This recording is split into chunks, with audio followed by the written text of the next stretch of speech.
Amados irmãos em Cristo, Deus nos preparou esta manhã e nos deu mais este privilégio para nós nos reunirmos em um ambiente de paz, de tranquilidade, a casa de Deus. Estamos com esta sala de aula na lição de número 11, onde trataremos a realidade do milênio.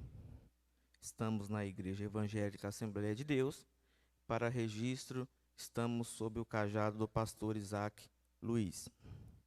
Amados irmãos, na lição passada, nós estudamos assuntos concernentes aos acontecimentos que se darão logo após a grande tribulação. Agora, terminado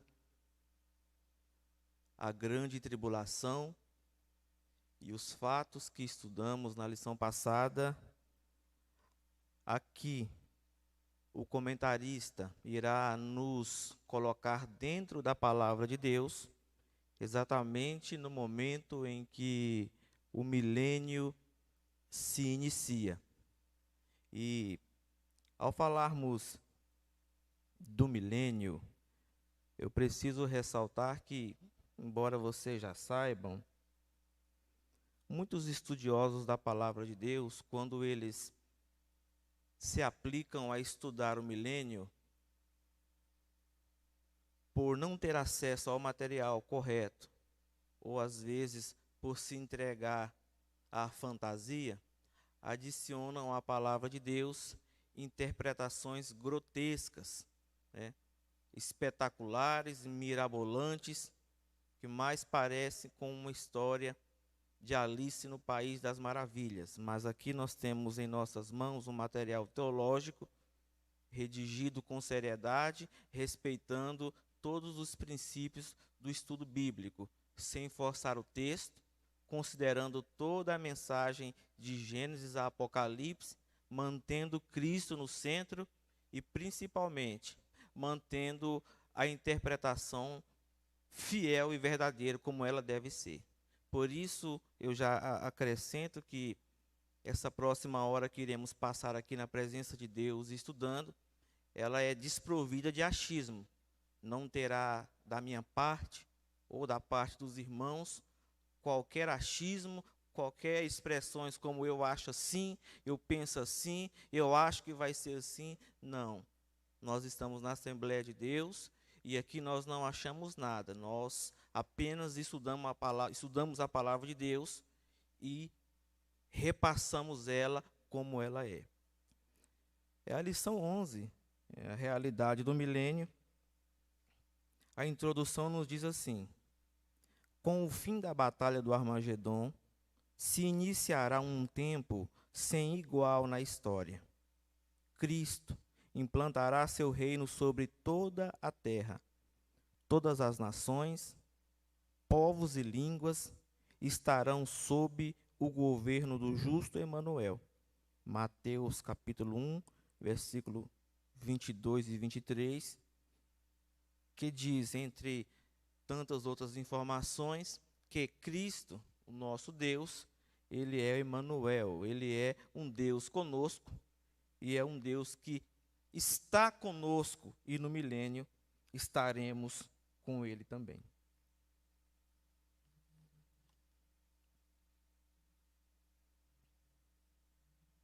Esse presente estudo, ele foi sintetizado para uma aula de 50 minutos, aproximadamente 1 hora. Então, ao abordarmos, nós não seremos tão profundos quanto deveríamos ser. Mas vocês que têm interesse, podem se matricular no nosso núcleo da ETAD, onde ali estudamos a palavra de Deus o ano todo, sem pressa e com tempo, E no final de nossos estudos, ainda receberemos ali o nosso título de bacharel em teologia. E isso é muito bom para a obra de Deus.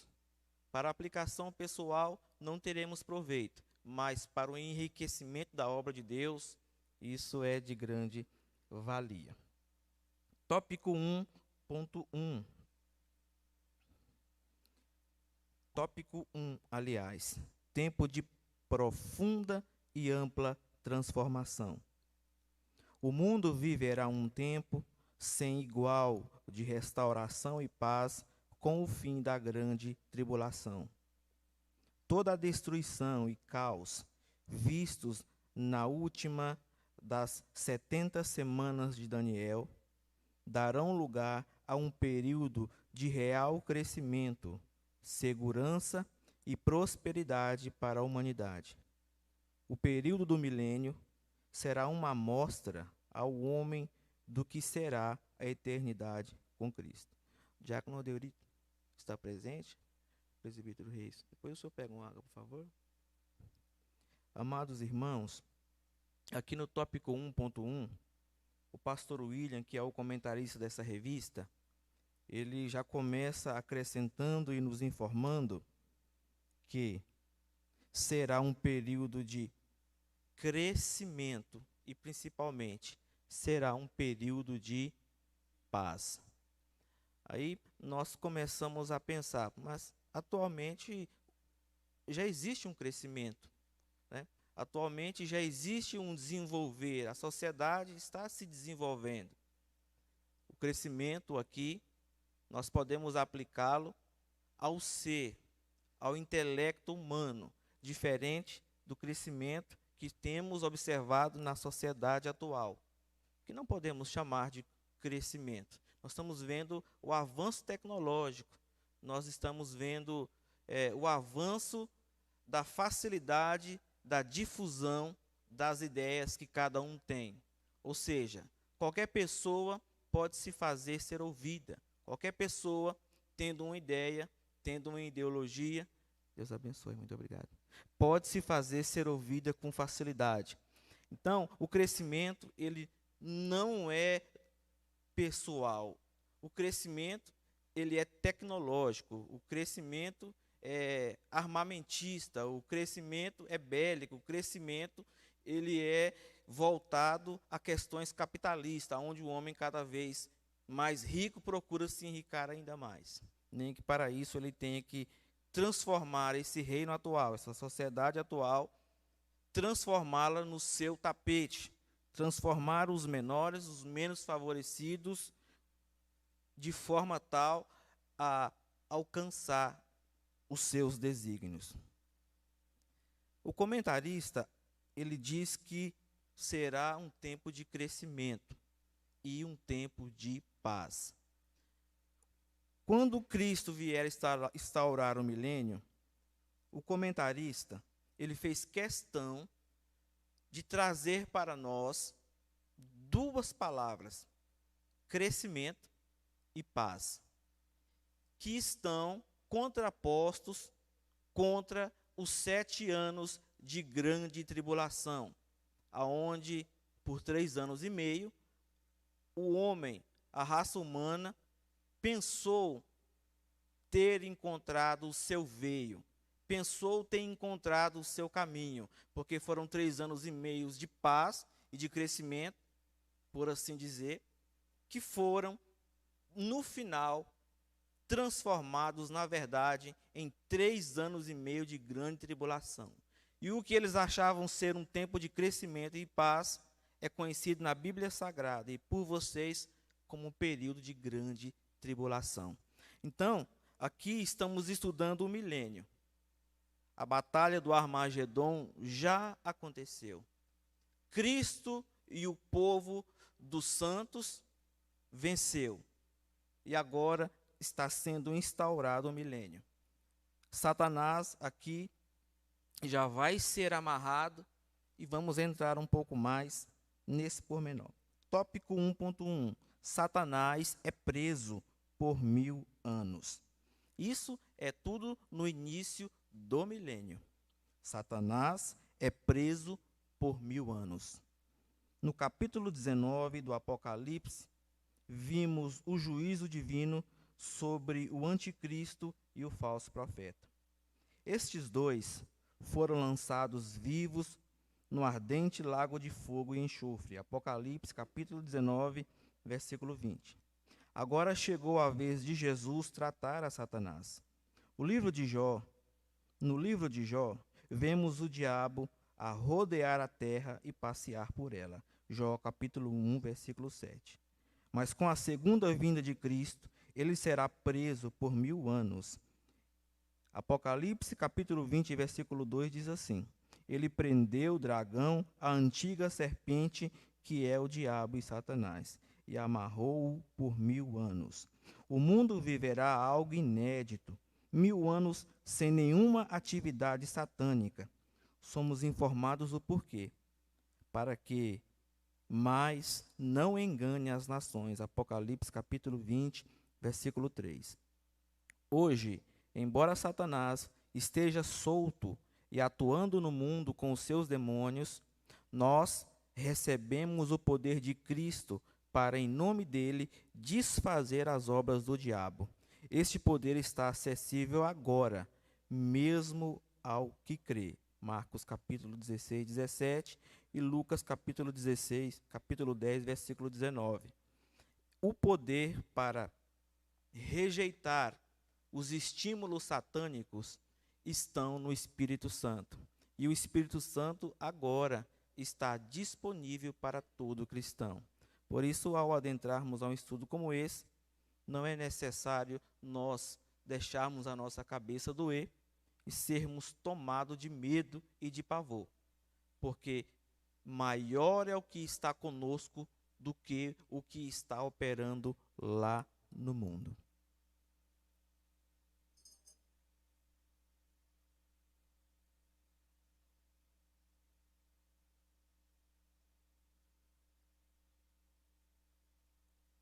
O comentarista, ele nos diz o seguinte: Satanás será preso por 1000 anos. Por que ele será preso?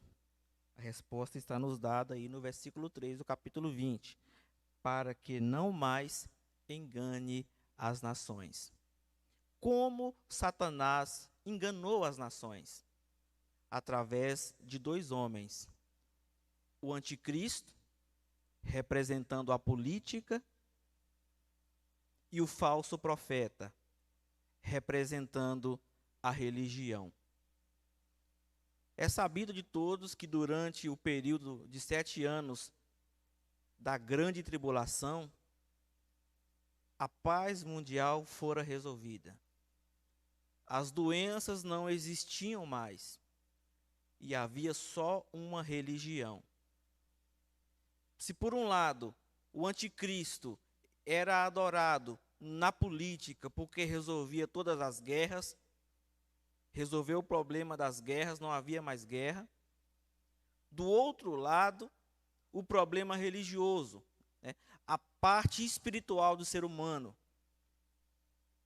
fora preenchida pelo poder do falso profeta. Seus falsos prodígios de mentira, seu engano, sua doutrina, preencheu o ego do homem, o interior do homem, que é conhecido por nós como aquele vazio infinito, que só pode ser preenchido também por um Deus de tamanho infinito, fora resolvido aparentemente pelo falso profeta. Satanás enganou a raça humana uma vez mais, através de 2 homens, a besta e o falso profeta. Tá? Relembre, a besta não é um bichão, tá, de 7 cabeças, ou um cachorro que tem por aí cuspindo fogo com 3 cabeças, não. Eu volto a repetir, a besta é um homem bem vestido, bem trajado, falando bem, dominando os vernáculos, não só do português, mas de toda a língua falada na terra. Tá? Será aquele tipo de homem capaz de agradar a doutores quando fala, a gregos, a troianos, mas também será aquele homem capaz de agradar os indoutos, tá? Aqueles que não gozam de uma condição para ter uma educação mais elevada, educadamente falando, né? Os analfabetos. Ele poderá alcançar todas as falanges com a sua, por que não dizer lábia? Tá? Esse será um homem. E o falso profeta da mesma forma. Só que enquanto um estará sentado em um trono de política mundial, outro estará lá em Jerusalém, só esperando o momento para exigir a adoração do povo de Deus. Agora, já no milênio, estamos estudando que Satanás enganou as pessoas. A batalha do Armagedon aconteceu e agora, no início do milênio, Cristo amarrou a Satanás por 1000 anos e o selou no abismo. Aqui, o pastor William Barros, ele cita o teólogo Stanley Orton, e Orton, ele vai afirmar: A. Satanás será lançado no abismo e será selado. B. O selo mostra a autoridade de Deus. C. Entenda que esse abismo não é o lago de fogo, abre chave, conhecido como a segunda morte, fecha chave. Aqui no ponto C, ele me chama a atenção e te chama a atenção para que não venhamos a confundir esse abismo aqui com o grande lago de fogo, que é conhecido por nós como a segunda morte. Não. Aqui é o milênio. Deus não enviou Satanás para o inferno propriamente dito. Satanás está amarrado junto com todos os seus demônios no abismo. E ele vai estar selado ali, impedido de sair pela mão de Cristo por 1000 anos. Depois, findando o milênio, Cristo vai submeter a raça humana uma última vez a um teste de fidelidade. Após Cristo e o povo dos santos do céu, que é também conhecido como a igreja, né, que era noiva e se casou e agora é esposa, e também é conhecida como o povo dos santos do céu, andando na terra por 1000 anos, vivendo em paz e em tranquilidade, em total liberdade. Aqui, nesse período, encaixam-se muitos ensinos, onde muitas linhas de entendimento teológico acreditam ser o paraíso aqui na terra. Mas não é que o paraíso, não é que a eternidade será aqui na terra, né? Às vezes eles pegam textos que estão enquadrados dentro do período do milênio e vão até você, até a sua casa, dizer que o paraíso será eterno na terra. Não. Apenas 1000 anos. Ao findar 1000 anos, Cristo, como eu disse, vai submeter a raça humana ao seu último teste. E a Bíblia dá conta de que muitos se voltarão uma vez mais contra Cristo e o povo dos santos do céu. Muitos irão se congregar e se reunir para uma última batalha. Entenda, o Armagedon já aconteceu, mas uma última batalha contra o povo de Deus, né? Onde vão direcionar as suas forças, os seus recursos para atacar Israel, que no período do milênio, vamos aprender daqui a pouco, terá Jerusalém como capital mundial. Então entenda, Satanás está amarrado por 1000 anos, não foi jogado no abismo, mas ainda vai ser. Sendo liberto, ele vai sair para enganar as nações novamente. E infelizmente a Bíblia diz que ele vai ainda enganar a muitos. Aqui ainda no tópico 1.1, o comentarista, ao citar Orton, e Orton ele vai também afirmar, Orton é um teólogo aí bem conhecido, bem respeitado, americano. Orton afirma que Gog e Magog são as pessoas que viveram no milênio em paz e tranquilidade, mas não tiveram o seu coração transformado para Cristo. Era só exterior, tá? Era só fachada. E esse povo vai se reunir em um bloco só, chamado de Gog e Magog. É claro que tem muita gente falando que Gog e Magog é a Rússia, Gog é a Rússia, Magog é a China, né? Gog é um demônio cruel que está amarrado junto com Abaddon, e Magog é a mesma coisa. Não, essas aí é tudo fantasia, tá? A Bíblia não dá cabo disso, não. A Bíblia não afirma isso. O que a Bíblia ensina e que fica claro para nós, que Gog e Magog é o nome do ajuntamento das pessoas que estavam vivendo no milênio, mas que no final do milênio se reuniram em um exército só para combater Jerusalém, que era a capital mundial da paz no período do milênio. Essa é a interpretação aceita pela Igreja Evangélica Assembleia de Deus. Tópico 1.2. A partir de Jerusalém, Jesus governará o mundo. As promessas feitas a Abraão com relação à terra e à sua semente, Gênesis 12, 1 e 3, e a Davi com relação ao seu trono e ao seu reino, se cumprirão no milênio. 2 Samuel 7,16. Jerusalém será a capital mundial do governo do Senhor Jesus.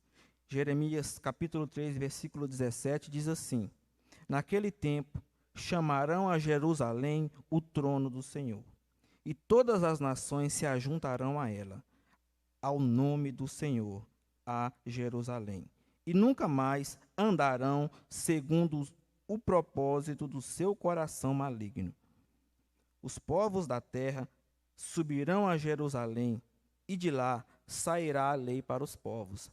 E virão muitos povos e dirão: vinde, subamos ao monte do Senhor, à casa do Deus de Jacó, para que nos ensine o que concerne os seus caminhos e andemos nas suas veredas. Porque de Sião sairá a lei, e de Jerusalém a palavra do Senhor. Isaías capítulo 2, versículo 3. Hoje, cristãos de todo o mundo viajam a Israel e pisam em Jerusalém, lembrando do passado bíblico inesquecível deste lugar, sem se darem conta de que estão pisando não apenas no passado, mas também no futuro. A leitura que eu fiz por si só já é de grande informação, já é um tesouro de conhecimento para mim, que estudei nesta madrugada esse assunto, e para você que está aqui estudando nesta manhã. As pessoas vão a Jerusalém e lembram no passado aonde o Criador veio visitar a sua criação e pegaram nele e o mataram. E ali ele foi enterrado. Mas não se dão conta de que é nesse mesmo lugar, em um futuro, né, talvez distante para alguns ou muito próximo para outros. Um futuro que possa acontecer daqui a um segundo ou que possa acontecer daqui a 1000 anos. É um futuro que as pessoas rejeitam. É um futuro que as pessoas nem se dão conta de que fato as esperam.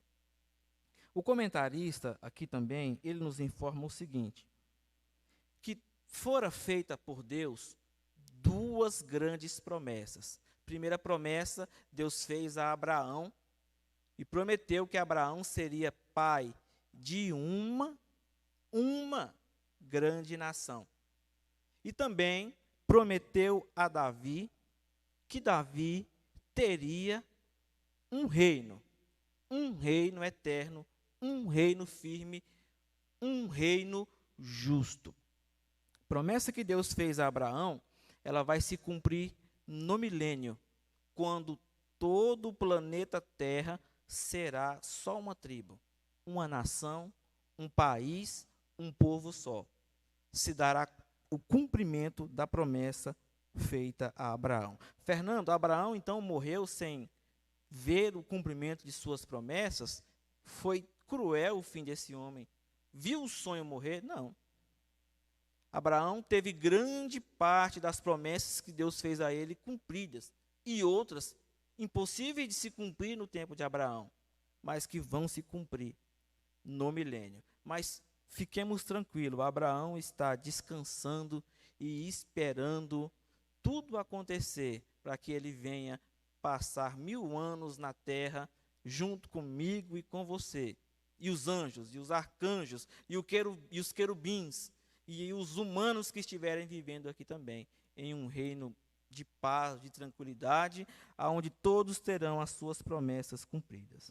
E a Davi, que verá este grande reino, este grande trono, sem fim e eterno, porque fora prometido a Davi que ele teria um trono eterno, né? Ao terminar o milênio, este trono passará para a eternidade, propriamente dita, e sim, Davi terá um trono eterno. Por quê? Porque o Criador, quando veio à terra, ele nasceu de uma mulher, e essa mulher era da linhagem de Davi, ou seja, Deus se pôs na família de Davi. O que é bom da gente entender que a Bíblia, ela pode ser aplicada na minha e na sua vida em oração. Se Deus se pôs dentro da família de Davi, por que não orarmos para que Deus também venha colocar o trono dele dentro da nossa família? Né? Para que, no fim, venhamos a declarar como Josué: eu e a minha casa serviremos ao Senhor. Glorificado seja o nome de Jesus. Aqui o comentarista, ele também nos informa o seguinte: os povos da terra subirão a Jerusalém, e de lá sairá a lei para os povos. Ou seja, lei para os povos saindo de Jerusalém. Então não será um reino capitalista, não será um reino socialista, não será uma ditadura, não será um 13, não será um 17, não será um 10, será um reino teocrático, aonde uma pessoa só detém o poder, porém não é ditadura. É o reino do Emanuel, né? É o reino daquele que está conosco, que estará conosco, diferente dos reis de agora e dos ditadores de agora, que oprime o povo, tranca o povo dentro de casa e viaja para Miami, viaja para Nova York e fica mandando pelo WhatsApp decreto, né? Tranca tal cidade, tranca tal estado, tranca tal rua, deixa o povo morrer dentro de casa de fome e foge para as ilhas e para as praias. Esse reino aqui não, esse reino aqui é Emanuel, ele estará conosco, ele comerá do que nós vamos comer, né? Ele terá o lugar para dormir, no mesmo lugar que teremos também para dormir, porque ele é Emanuel, ele é Deus conosco, tá? Usufruindo na comunhão de tudo que vamos usufruir. Esse será um reino teocrático, diferente dos dias de hoje. Jamais visto. Não tente imaginar como será, não tente conjecturar, porque a sua mente não poderá alcançar. Nós, limitados que somos agora, não podemos compreender a magnitude do que estamos estudando agora. Nos encanta ler isso aqui, nos encanta ter essas informações, mas Deus lá na eternidade está rindo, tadinho. Tadinho de Fernando, leu. Ah, mas se ele tivesse visto 0,000,0 do que eu tenho reservado para esse povo, de repente eu poderia ter desmaiado, eu poderia estar em transe. Porque só de estudar isso daqui, meus irmãos, já nos alegra. Mas somos crianças para Deus. Os irmãos me ouvem, eu leio, mas às vezes não sobe ao nosso entendimento a grandeza do que está sendo mostrado para nós aqui. E é pecado ser assim? Não, Deus nos fez assim. Sabe por que Deus é apaixonado pelo ser humano? Porque nós somos eu gosto de dizer, nós somos a cereja do bolo. Sabe, ele fez toda a criação, mas estava faltando o homem. O homem é a cereja do bolo. Sabe aqueles bolos redondão, minimalista, branco? Um bolo feio, né? Mas vai lá e coloca uma cereja vermelha em cima. Que coisa linda! O ser humano é a cereja do bolo da criação de Deus. Nos fez falíveis, nos fez frágeis e colocou dentro de nós uma resistência ao pecado, colocou dentro de nós uma armadura poderosa, nos fez super-heróis? Não. Ele nos fez frágeis e ainda colocou um negócio dentro de nós chamado livre-arbítrio. Que mistura. Uma estrutura tão frágil como a nossa, com livre-arbítrio dentro. Com capacidade e direito de escolha, entre escolher o bem e o mal, entre escolher a Cristo ou escolher a Mamum, entre comer do fruto proibido ou não comer do fruto proibido. Quando o homem decide não comer do fruto, quando o homem decide a Deus por vontade própria, nós não somos capazes de descrever a alegria do coração de Deus com a sua criação, em ver, olha, tão pequenininho. A Bíblia diz que nós somos bichinho de Jacó. Olha, bichinho de Jacó me escolhendo. Os irmãos podem entender a alegria que fora para Deus quando ele viu Sadraque, Mesaque e Abednego falando: ó rei, não te temos que responder sobre esse negócio. Se o nosso Deus, a quem nós servimos, quiser nos livrar, ele nos livra. E se não, ó rei, fica sabemos que não vos serviremos. Irmãos, eu acho que a eternidade tremeu com aquele negócio. Pá, jogaram os três lá dentro. No mesmo instante, Nabucodonosor dá uma olhada e pergunta: mas não jogaram três? Né? Estou vendo 4 dentro da fornalha. Quem é aquele lá com semelhança de um Deus? Quando o homem decide por Cristo, quando o homem decide agradar a Deus, Deus chega rapidinho para perto dele e as coisas mudam. E causa pânico. O certo não seria perguntar como que eles estão resistindo à temperatura do fogo? Não é? A lógica da pergunta é essa: como eles não estão se queimando? Se os carrascos que os jogaram dentro da fornalha automaticamente morreram ali mesmo, como que eles caíram lá e não morreram? Essa era a pergunta mais lógica. Mas a confusão mental, ela vem no homem material e físico quando ele olha para você e para você. Dentro de um ambiente como esse, não tem nenhuma imagem para você adorar, não tem nem nada ali fora para você prestar continência. Não, é só você e Deus. Você causa pânico nas pessoas. Os crentes não são compreendidos nisso, que o que nós sentimos está dentro de nós. Nabucodonosor não sabia disso, Babilônia também não sabia disso. Mas em breve saberão.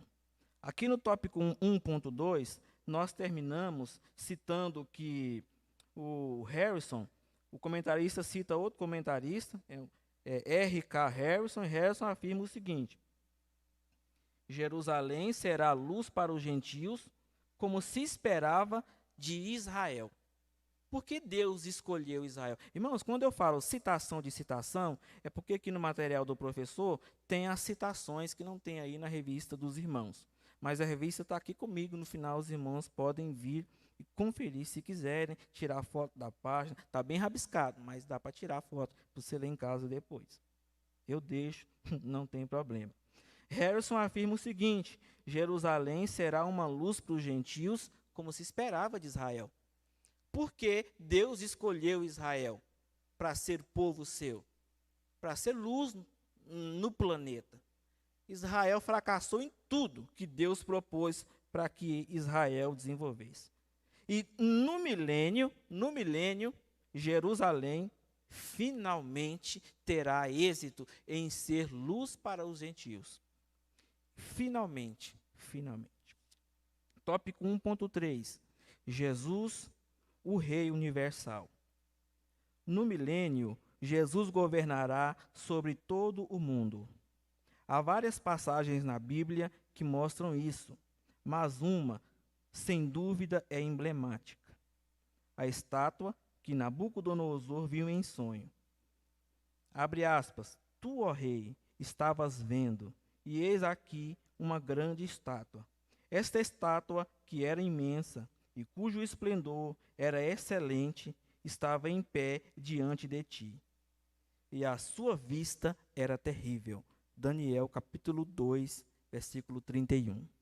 Deus mostrou o futuro do mundo sob os impérios gentílicos, identificados metaforicamente com diversos materiais: ouro, prata, bronze, cobre, ferro e barro. Cada um com suas características, porém todos passageiros. Daniel 2, 32 a 43. Daniel, no final da sua interpretação do sonho, diz: Mas nos dias destes reis, o Deus do céu levantará um reino que não será jamais destruído, e este reino não passará a outro povo. Esmiuçará e consumirá todos estes reinos, mas ele mesmo subsistirá para sempre. Daniel 2:44. O cristão, ao andar em obediência à palavra de Deus, já vive sob a autoridade de Cristo e sente as bênçãos deste reino.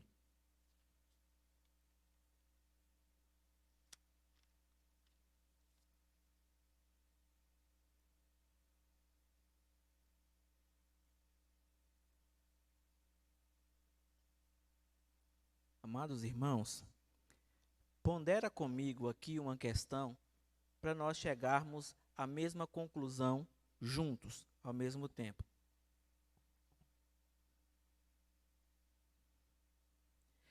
Deus, ele é inteligente e conhece no que diz respeito à criação que ele fez. Ele sabe como se comunicar com os animais, ele sabe se comunicar com a água, ele sabe se comunicar com o vento. E não acho que isso é brincadeira. Deus ficou louco e fala com animais e com o vento. Leia os 4 evangelhos e você vai ver. Ele discutindo com o vento, mandando o vento calar, mandando o mar fechar a boca e tantas outras coisas. Enfim, Deus sabe falar com a sua criação. E ele também soube falar com Nabucodonosor, de maneira que Nabucodonosor o entendesse com facilidade. O que está acontecendo aqui no tópico 1.3 é o seguinte: Nabucodonosor dominou o planeta. E ele agora, com os caldeus, os babilônicos, eles são temidos em todo o mundo.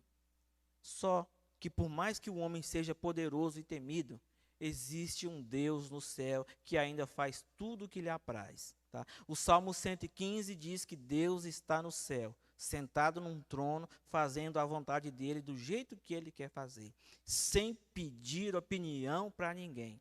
A própria sabedoria, lá no livro de Provérbios, quando ela quer se gabar, ela se gaba da seguinte forma: eu estava com Deus quando Deus criou os fundamentos do mundo. Tá? Até a sabedoria, quando quer se gabar, coloca Deus em primeiro lugar. Enfim, aqui temos um homem poderoso, um rei poderoso que vivia em uma era onde as estátuas eram símbolos que falavam mais que hoje. Para nós, estátua hoje, que canseira de estátua. A pessoa vai ali, grava um disco, vende 1 milhão de cópias. Vamos dar uma estátua para esse cantor. Né? Vamos fazer uma estátua de cerâmica para esse aqui, porque ele pintou um quadro que ninguém entende, mas alguém resolveu falar que aquele quadro é bonito e todo mundo tem que falar que é bonito. Se alguém chegar e falar, não estou entendendo nada, que quadro feio, aí nós vamos xingar isso aí de sem cultura, né? De pobre, não sabe o que é arte. Vamos pôr uma estátua para isso. Hoje, estátua é piada, mas no tempo e na era de Nabucodonosor, estátua falava muito. Estátua era mais do que um símbolo. Estátua era um grande painel de LED falando sem palavras as conquistas de determinada pessoa, de determinado conquistador. Quanto mais poderoso o rei era, mais suntuosa a sua estátua era. mais difícil de fazer ela era feita com um material mais difícil de ser encontrado. Tá? Quanto mais rico esse rei fosse, ele queria muito mais que tivesse na sua estátua minerais mais nobres e mais caros. Nabucodonosor, apaixonado por estátua como era, mandou fazer uma estátua.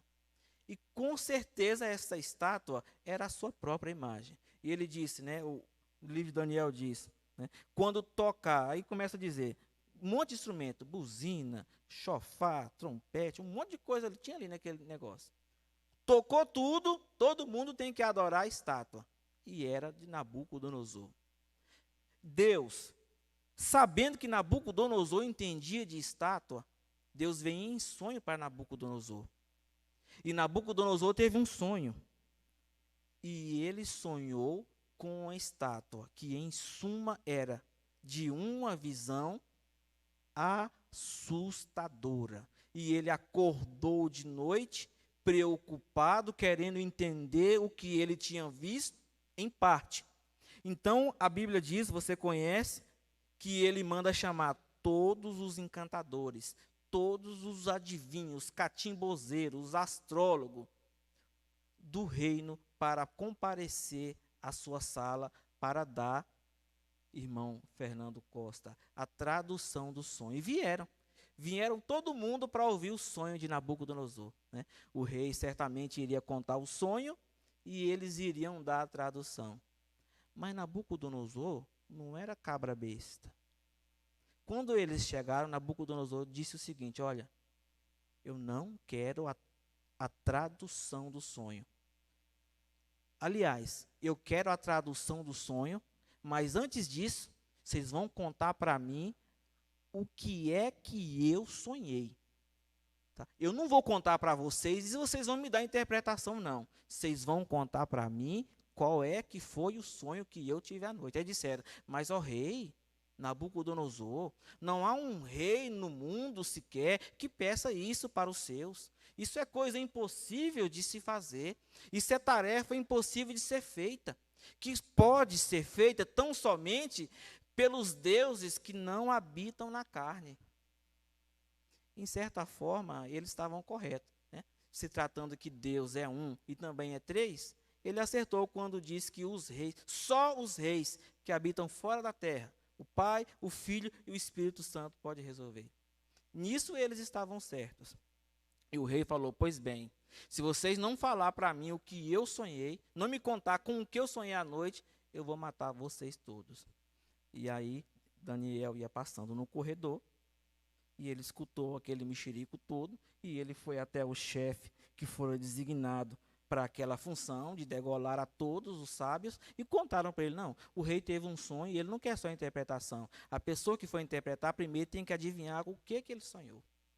E aí então Daniel faz o seguinte, fala para ele, faz o seguinte, peça ao rei um tempo, um dia, Daniel corre para casa, e a Bíblia diz que ele entra em casa e conta a Sadraque, a Mesaque e a Abednego, e os quatro oram a Deus. E Deus então dá a revelação a Daniel. Mas aqui, o porquê é que Nabucodonosor se perturbou com o sonho? Por que ele estava perturbado com o que ele viu? A estátua deixou ele perplexo. Por quê? Porque ele sabia ler estátuas. Né? Ele era entendedor de estátuas. E ao contemplar a estátua, ele não podia acreditar que, de fato, de verdade, existiria no futuro um rei tão poderoso quanto aquele que veio se apresentar a ele em um sonho à noite. É por isso que, em parte, Nabucodonosor não estava preocupado com a tradução, com a interpretação do sonho. Porque, de fato, ele já sentia no coração o que significava. Mas ele só queria confirmação. Ele queria, através de entender quem de fato era aquele homem, para que ele pudesse assimilar aquela informação. Então, Daniel, conforme o comentarista no tópico 1.3, informa ao rei que a pedra que ele viu ser tirada de uma montanha sem o uso de mãos e chocou ao encontro de outra estátua que ele viu.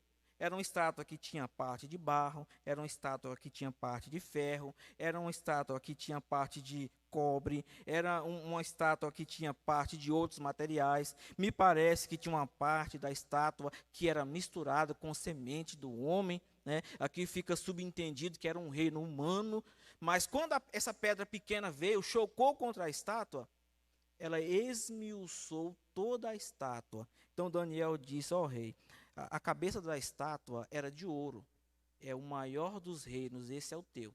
Depois de ti virá outro menor, e outro menor, e outro menor. Mas aí Daniel disse para ele, ó rei, o senhor à noite, Daniel estava contando o sonho para ele que ele teve, o senhor à noite, o senhor também viu uma pedra, o senhor não viu uma pedra? Nabucodonosor, né? Conjecturando a mim, sim, eu vi uma pedra. Tá? Essa pedra que o senhor viu bater nessa estátua, que caiu na terra, e ela foi crescendo. Essa pedra foi crescendo, crescendo, crescendo, e ela tomou conta de toda a terra. Né? Conjectura minha, mais uma vez, Nabucodonosor, sim, ela cresceu e tomou conta da terra toda. Né? Nessa altura, Nabucodonosor já estava assustado, porque ele já estava entendendo que o Deus que habita fora da carne, os deuses que habitam fora da carne, estavam se aproximando dele para revelar aquele mistério. Porque ele sabia que só o Deus fora da carne poderia trazer esse mistério, poderia revelar este manto. Então Daniel começa a dizer que a pedra foi crescendo, foi crescendo, foi crescendo, e tomou conta de toda a terra. Aí Daniel diz, ó, esse aí simboliza um reino único, um reino sem mistura. A estátua tinha muitas misturas, até semente de homem tinha na estátua, a Bíblia diz.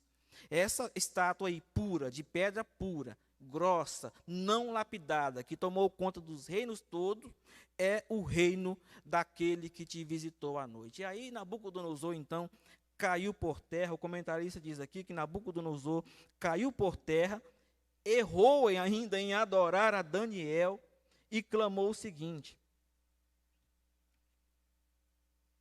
Capítulo 2, versículo 32. Somente o Deus de Daniel é Deus. Era o que Deus esperava de Nabucodonosor. Aí você me pergunta, Fernando, por que Deus queria tanta intimidade com Nabucodonosor? Por que Deus tinha tanto negócio com Nabucodonosor? Por que Deus falava tanto com esse homem? Né? Deus poderia ter consumido Nabucodonosor como consumiu tantos outros reinos, mas preferiu mandar ele lá para o pasto, lá para o mato, para ele passar lá 7 anos até reconhecer que só Deus é Deus. Né? Para humilhá-lo, para entristecê-lo, para fazer ele simplesmente ficar louco ali e pronto, acabou, não. O tempo que Nabucodonosor passou no mato foi um tempo da graça de Deus, buscando a transformação de Nabucodonosor. Ele não fora destruído como outros reis foram. Deus deu tempo para ele, até que ele reconhecesse que de fato era Deus. Aí, concluindo aqui o tópico 1.3, Nabucodonosor ficou sabendo que existiria de fato um período chamado de milênio.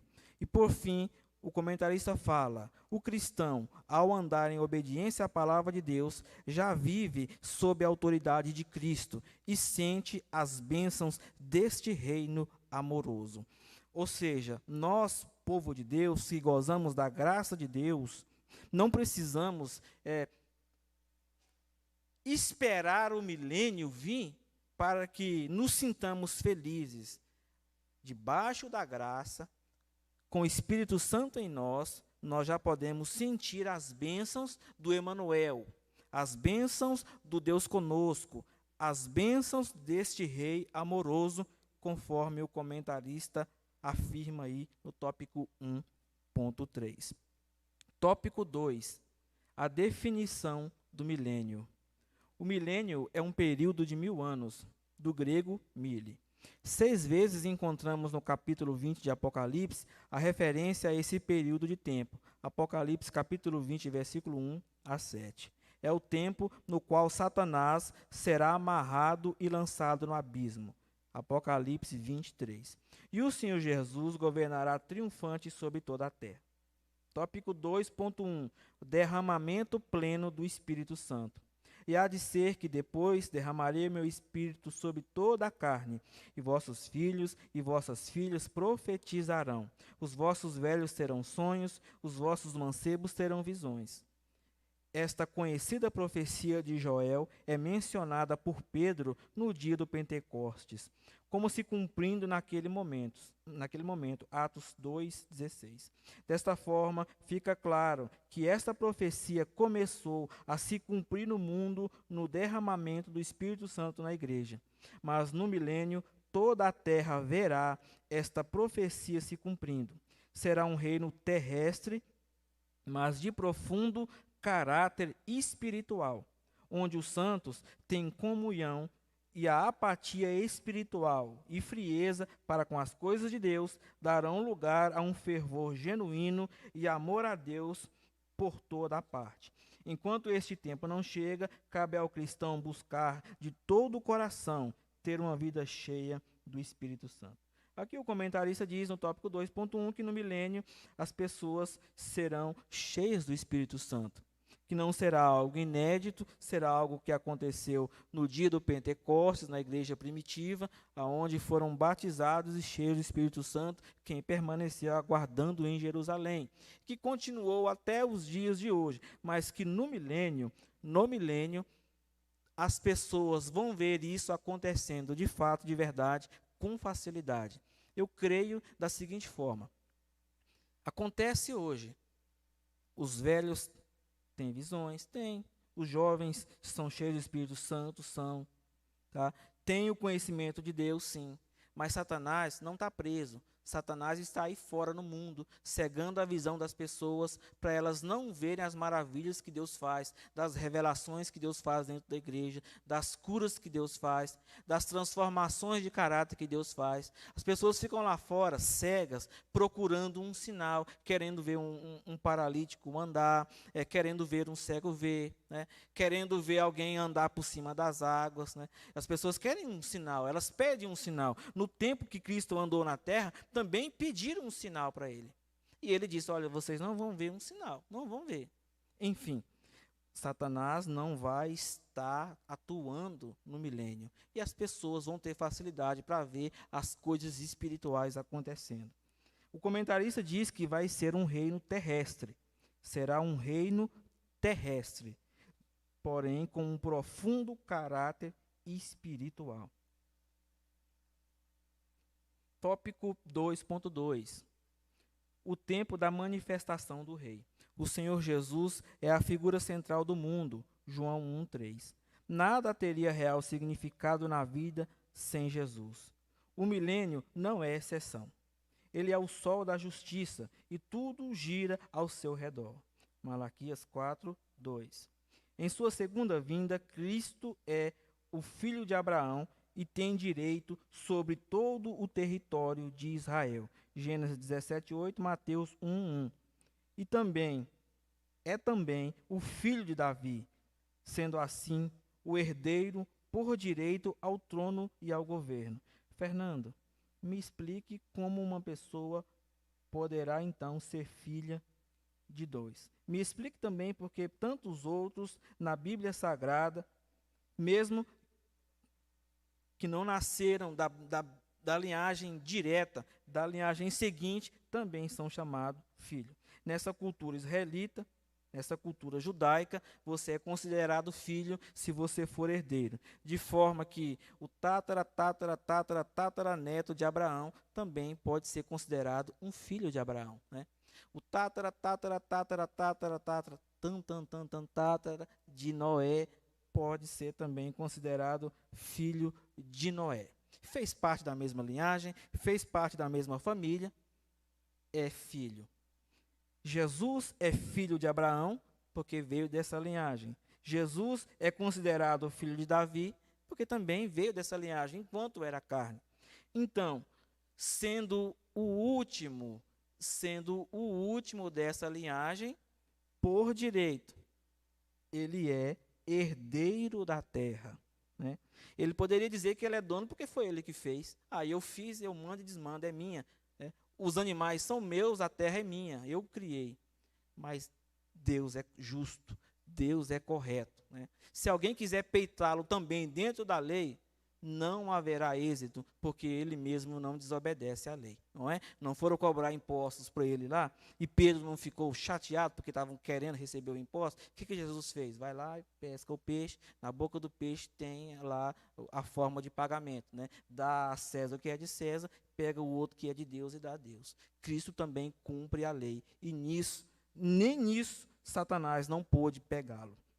Ainda no tópico 2.2, o Filho do Homem mostra seu poder de estabelecer e exercer o juízo. Abre aspas, e deu-lhe o poder de exercer o juízo, porque é o Filho do Homem. João 5:27. Ele é o rei de toda a terra. Zacarias 14:9 e Filipenses 12:10. Irmãos, quando a Bíblia diz que ele é o Filho do Homem, é um título, tá?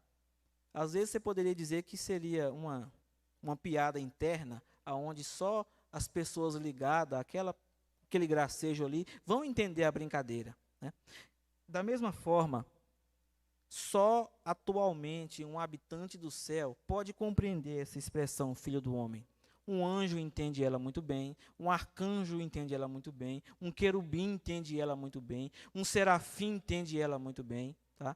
Satanás e seus demônios caídos entendem essa expressão Filho do Homem muito bem. Só Cristo, de todos esses seres espirituais, pode ser também chamado de Filho do Homem, porque ele veio a essa terra, nasceu de um homem, e a missão dele em condenar o pecado na carne, da mesma forma que o pecado condenou a carne, esse Filho do Homem condenou o pecado na carne ao se retirar desse mundo, morrendo sem cometer um pecado sequer. Por isso esse título é um título de nobreza, isso aqui, o Filho do Homem, né? Lá na eternidade, aonde ninguém tem carne, aonde ninguém tem ossos, ninguém tem sangue, ele é considerado o Filho do Homem, ou seja, o que tem carne, né? O que tem sangue, o que tem estrutura física. No mundo espiritual só existe uma moeda de pagamento. Essa moeda é sangue. Só Cristo detém ela lá. Tópico 2.3. O reino de justiça do Messias.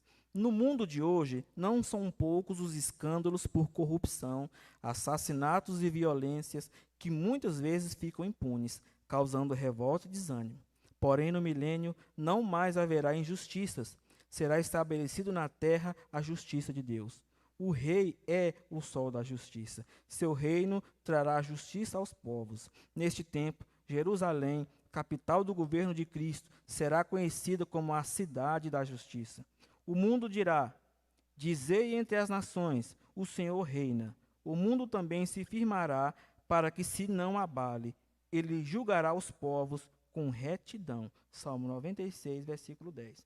Por isso aprendemos na oração que Jesus nos ensinou como modelo a dizer: venha o teu reino, seja feita a tua vontade, assim na terra como no céu. Mateus 6, 10. Né? É a oração mais conhecida nossa, que Cristo venha fazer na terra a sua vontade, da mesma forma que a vontade dele é executada no céu. Tópico 3, características do milênio. Ainda temos 14 minutos, eu vou conseguir concluir com tranquilidade. Tópico 3, características do milênio. O mundo viverá seu ápice em todas as áreas por ocasião do milênio.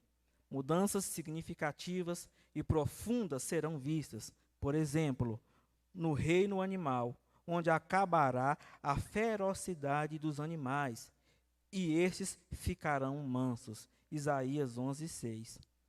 Vamos pontuando, porque é muita informação. No milênio, os animais perderão a sua ferocidade. Continuando. Na existência humana, as enfermidades serão banidas e teremos um mundo sem epidemias e sem pestes. A sociedade experimentará os benefícios de fazer parte do reino de Deus. A fonte dessas afirmações estão no livro de Isaías, capítulo 11, versículo 6, e Isaías, capítulo 35, versículos 5 a 6, da Bíblia Sagrada. Livro, manual de prática de todo cristão. Se está aqui, é verdade. Tópico 3.1. Armas viram instrumentos agrícolas. No milênio, todo o gasto com poderio militar será revertido para a produção de alimento e bem-estar. Sob o governo de Cristo, não veremos mais nação se levantando contra a nação para guerrear. Um tempo único e singular para a humanidade, que viu ao longo da sua história muitas guerras e conflitos que resultaram em sofrimento, fome e muitas mortes. E ele exercerá o seu juízo sobre as gentes e repreenderá muitos povos. E estes converterão as suas espadas em xandões e as suas lanças em foices. Não levantará a espada nação contra nação, nem aprenderão mais a guerrear. Isaías capítulo 2, versículo 4. Um dos títulos de Cristo, visto pelo profeta Isaías, terá seu cumprimento pleno no milênio. Isaías capítulo 9, versículo 6, o título é o de Príncipe da Paz. Esta paz que excede todo o entendimento está disponível aos que servem a Cristo, que mesmo nas mais difíceis situações podem gozar da paz de Deus. Salmos 4, versículos 7 a 8, João capítulo 14, versículo 27 e Filipenses capítulo 4, versículo 7. Aqui no tópico 3.1, o comentarista, ele dá informações interessantes. E tudo isso aqui só vai estar acontecendo porque será um reino ferocidade. Por isso que tem muito livrinho por aí, né, de ensinos bíblicos, ensino teológico, que mostram, né, as pessoas enfiando a mão na toca do basilisco, né, as pessoas penteando juba de leão. Né, é uma pintura bonitinha que tentou simbolizar algo maior, uma coisa gloriosa. Os animais perderão a sua ferocidade. Parte do instinto que eles têm hoje, eles perderão. E o comentarista diz que o dinheiro que é usado nas guerras serão convertido em formas de se produzir alimento, né? Em formas de se erradicar a fome. Tudo isso vai acontecer no milênio. Fernando, Cristo não poderia multiplicar, igual fez os 5 pães e 2 peixinhos? Nós já aprendemos que será um reino terrestre. Será um reino terrestre, porém altamente espiritual. Para que milagre se as pessoas altamente espirituais que vão estar vivendo aqui vão estar fazendo a vontade de Deus? Terão a mente de Cristo. Muitos dos líderes que vão estar liderando, eu acho que muitos não, todos, da parte de liderança e organização, é composto pelo que a Bíblia está chamando aqui nessa lição de o povo dos santos do céu, né? Que outrora fora conhecido como os crentes, que evoluíram para a noiva, depois evoluíram para a esposa, depois do período de 7 anos de tribulação, retornaram junto com o rei, né? Foram vistos por todos e agora estão aqui, para lá e para cá, ajudando a organizar essa terra abençoada. Oh, coisa boa e maravilhosa. E ainda Satanás estará amarrado lá no abismo, 1000 anos sem poder fazer nada. O comentarista ainda afirma, para pularmos para o tópico 3.2. Ele diz o seguinte: um dos títulos de Cristo, visto pelo profeta Isaías, terá seu cumprimento pleno no milênio. Um dos títulos de Cristo, visto pelo profeta Isaías, terá o seu cumprimento no milênio. Agora aqui eu quero ressaltar que esse Isaías, ele viu Cristo aproximadamente 748 anos antes de Cristo nascer, tá? Então, se alguém for um dia dizer para você, mas isso é a história da carochinha, isso é fantasia. Tudo o que a Bíblia registra, sobre Cristo, tá? Sobre Cristo, estão nos livros da genealogia de Cristo lá em Israel, tá? As pessoas não podem negar a existência de Cristo, porque ele está lá registrado no rol da família, na árvore genealógica de Davi, tá? Talvez você não conheça a sua árvore genealógica, mas um judeu ele preza por isso, tá? Um judeu não é judeu se ele não se puder provar dentro da árvore genealógica. Então Então, genealogia de árvore é coisa que criança aprende em Israel com 5, 6 anos de idade. Cristo é o príncipe da paz. No milênio ele será reconhecido no sentido literal, né? No máximo que essa expressão significa. Tópico 3.2. O homem voltará a viver muitos anos. Quando Deus criou o homem, o criou para viver para sempre. Por causa do pecado, a morte entrou no mundo. Mas no milênio, a Bíblia parece mostrar que, assim como ocorreu no período anterior ao dilúvio, os homens voltarão a viver de forma prolongada. Se o pecado e a ação demoníaca limitaram e reduziram a existência humana, a ausência de Satanás e a presença redentora de Jesus na terra certamente darão ao homem um novo tempo no que tange a existência, sua duração e qualidade. Os homens voltarão a viver mais, como viviam em uma parte do livro de Gênesis. Tópico 3.3. Toda a terra será cheia do conhecimento do Senhor. Não se fará mal nem dano algum em todo o monte da minha santidade, porque a terra se encherá do conhecimento do Senhor, como as águas cobrem o mar. Isaías 11:9. No milênio, o conhecimento sobre Deus e a sua palavra revolucionará as ciências e saberes. Teorias como a evolução das espécies, que mostram o homem surgindo como uma evolução natural do macaco, serão abandonadas.